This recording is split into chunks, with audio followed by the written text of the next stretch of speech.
Hi, work for week 2 for English 1B. The items include little articles, Charlotte Perkins Gilman, the author that we're dealing with, the rest cure, which is the topic of her short story, and postpartum depression, also a fairly obvious item in the story, and then your homework 2 assignment, and we'll get to these things later. Okay, so to begin.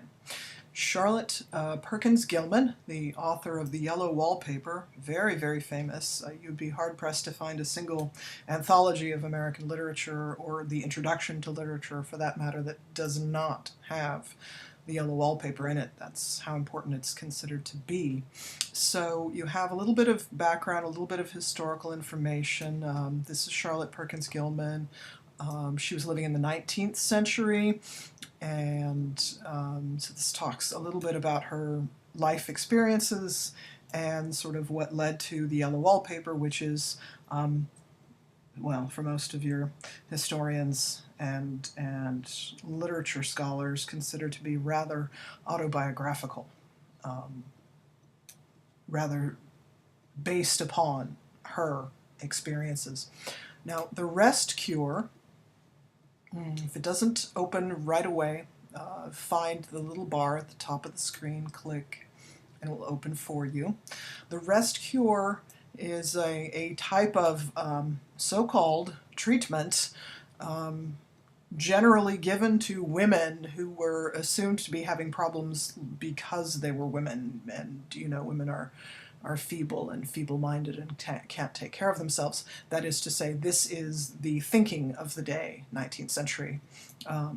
Anyway, so Silas Weir Mitchell was the inventor of the rest cure, and it talks about how he was a neurologist and how he tried to treat, for example, hysteria. Hysteria, it's a funny little item. Hysteria comes from the Greek word for womb, as in a woman's womb, in which she might bear a child. And the Greek diagnosis of hysteria was very non-scientific, again based upon the notion that women were inferior somehow, and so they suffered from these nervous conditions because they were women. It was clearly the fault, the biological fault of the uterus itself, misfiring and causing all these problems. This is to say, that's been, of course, widely disputed, shall we say, over the centuries. But it is a notion that we draw from a highly male-dominated ancient Greek society. Anyway, so what do we do about these irritating women who insist on causing us problems? I'm joking, right? Let's be clear about that. And next thing, it's pretty clear from the story that the problem is postpartum depression, that the woman is feeling a great deal of anxiety and a great deal of depression, and it's clear from the story that this is shortly after having given birth, because there's the child that she's not allowed to see and not allowed to spend time with, and the nurse will bring the child to her on occasion. Okay, so postpartum depression, we've got the Mayo Clinic here, and there's your definition and your explanation of what postpartum depression is, so that you can see how knowing these three things, knowing about Charlotte Perkins Gilman, knowing about the rest cure, and knowing about postpartum depression is going to help you engage with the story in fruitful ways.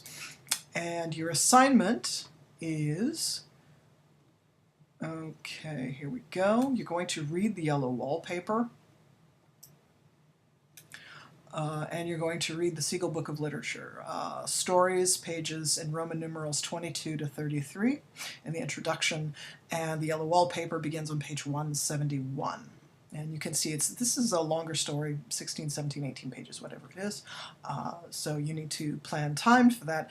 And it is a story you will want to read 2 or 3 times to feel comfortable that you know what the situation is.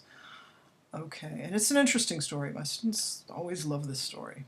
Okay, things to keep in mind while reading The Yellow Wallpaper: male dominance. The Yellow Wallpaper was published in 1892 at a time when, generally speaking, women were expected to defer to men in all things. A husband held dominance over a wife in practice and in the law.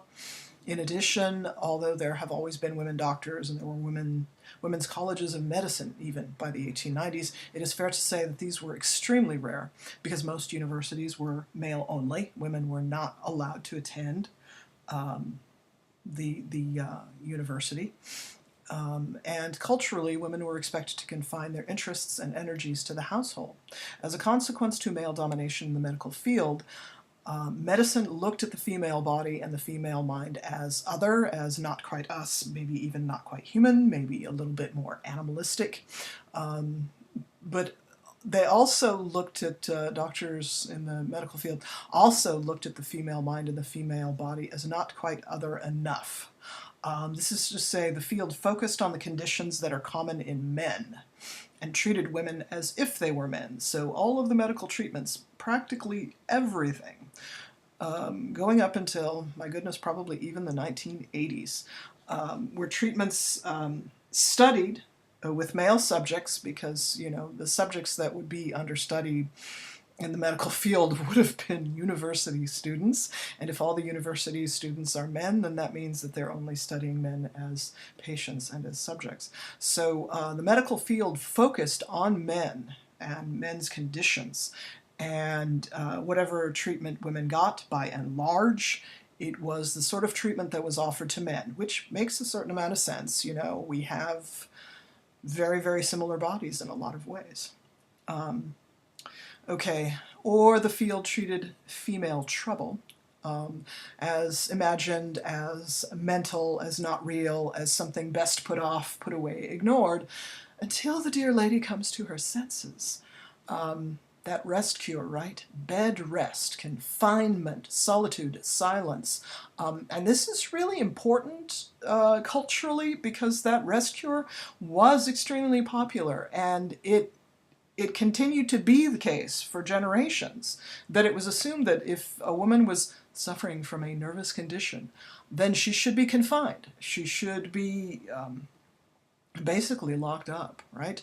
Kept quiet, not allowed to move. And that bed rest cure, you'll read about it, it's so extreme. She wasn't even supposed to turn herself over in bed. Nurses were supposed to come and move her. So, quite extreme. Anyway, these were considered to be methods of restoring a woman's physical and mental health. That is what we can read in the medical literature. However, if you read the story carefully a few times, it is entirely possible to draw the conclusion that the rest cure was not really so much for the women as quite possibly for the men. Think about it this way.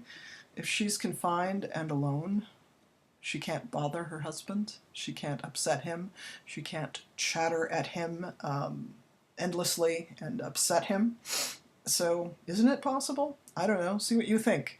Can you draw the conclusion that the bed rest cure was meant to help the man more than the woman? This is to say that isolating the wife keeps her out of her husband's way so that he does not have to listen to her or think about her. So that he can be off on his own to do his business and take care of his life. Okay, so the assignment is, in a couple of paragraphs, maybe 300 words or so, maybe 400, answer the questions below. Be sure to use the key terms that are highlighted.